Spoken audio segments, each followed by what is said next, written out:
and so here I am taking the measured amount of tryptic soy agar, 40 grams per liter in this case. We're going to have to make some deeps for today's experiment, and we're going to have to make some slants. So we're going to add 1,000 mils of distilled water to this Erlenmeyer flask, boil it, autoclave it, and then dispense it.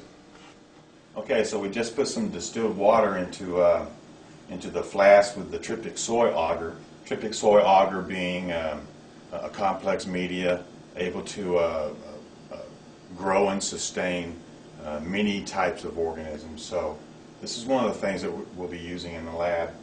One thing that you need when you're trying to boil up these agars is a magnetic stirrer.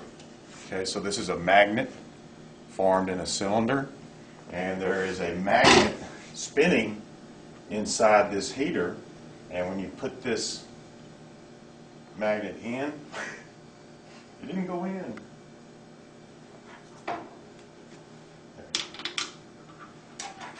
Okay, can you get a little close up here? Yeah, it's... I'm going to start spinning it faster.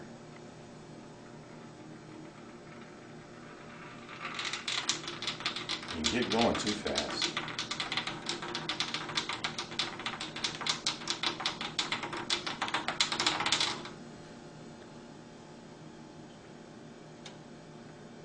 And what this does is it allows you to boil the mixture and stir it continually. Right here at this heater, we have some broth that we'll be using in the lab. And you can actually see the vortex that forms stirring the liquid continually. So that's how we do this part of it. And then after this boils, what we do is we transfer it to the appropriate tube or agar plate, and then we actually have to autoclave that media in order to make sure that it's completely sterile.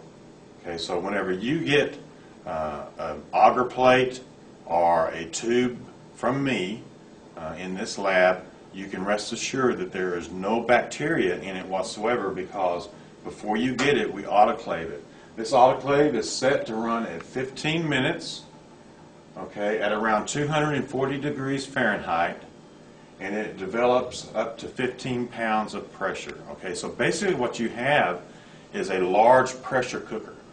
And how this kills bacteria is between, for instance, spores are heat resistant even at 240. Okay, they can withstand that.